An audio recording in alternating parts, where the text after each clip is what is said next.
Kami persembahkan program Santapan Rohani, terjemahan dari Renungan Our Daily Bread.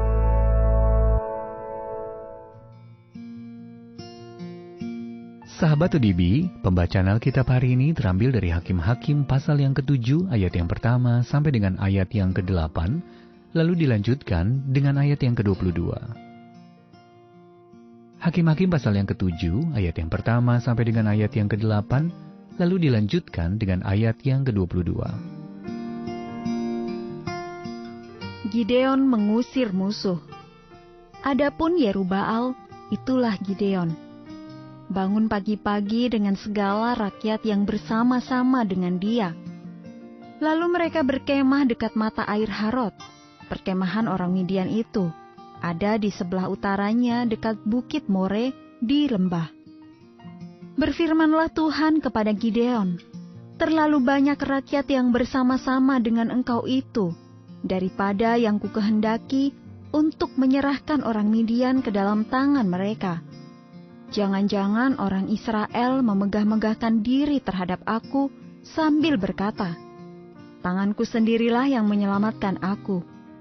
Maka sekarang serukanlah kepada rakyat itu demikian. Siapa yang takut dan gentar biarlah ia pulang, enyah dari pegunungan Gilead. Lalu pulanglah 22.000 orang dari rakyat itu, dan tinggallah 10.000 orang. Tetapi Tuhan berfirman kepada Gideon, masih terlalu banyak rakyat, suruhlah mereka turun minum air, maka aku akan menyaring mereka bagimu di sana. Siapa yang kufirmankan kepadamu, inilah orang yang akan pergi bersama-sama dengan engkau. Dialah yang akan pergi bersama-sama dengan engkau. Tetapi barang siapa yang kufirmankan kepadamu, inilah orang yang tidak akan pergi bersama-sama dengan engkau, dialah yang tidak akan pergi. Lalu Gideon menyuruh rakyat itu turun minum air, dan berfirmanlah Tuhan kepadanya, barang siapa yang menghirup air dengan lidahnya, seperti anjing menjilat, haruslah kau kumpulkan tersendiri. Demikian juga semua orang yang berlutut untuk minum. Jumlah orang yang menghirup dengan membawa tangannya ke mulutnya ada 300 orang.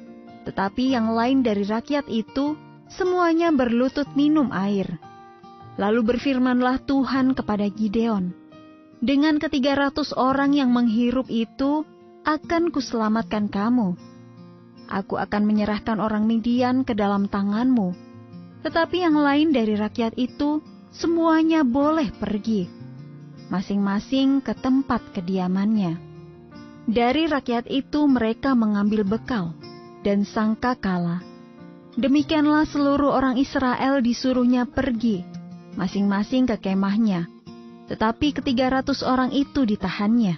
Adapun perkemahan orang Midian ada di bawahnya, di lembah. Sedang ke-300 orang itu meniup sangkakala. Maka di perkemahan itu, Tuhan membuat pedang yang seorang diarahkan kepada yang lain.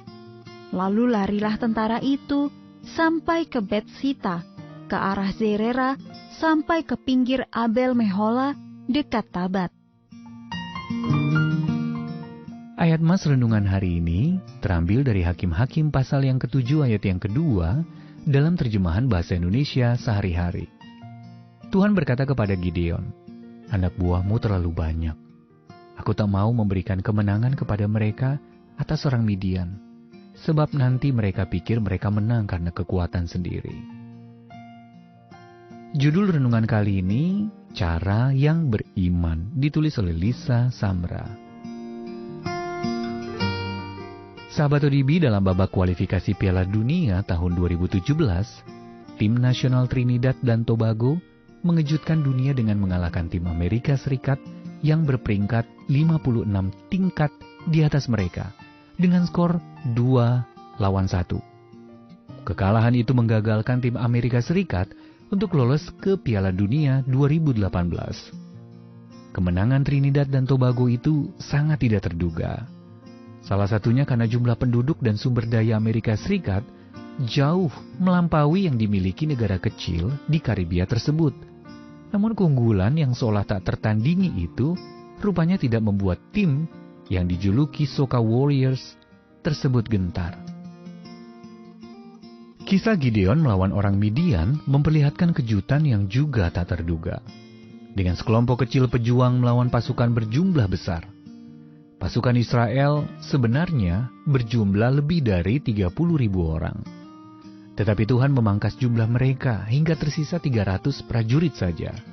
Maksudnya adalah agar bangsa itu mengetahui bahwa keberhasilan mereka bergantung pada Allah, bukan pada besarnya jumlah mereka, banyaknya persediaan uang yang mereka miliki, atau hebatnya keterampilan para pemimpin mereka.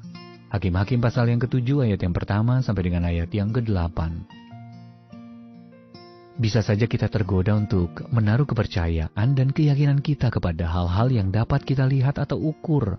Tetapi itu bukan cara yang beriman. Ketika kita bergantung pada Allah di tengah kesulitan, supaya kuat di dalam Tuhan, di dalam kekuatan kuasa-Nya, kita dapat masuk ke dalam situasi yang ada dengan penuh keberanian dan keyakinan.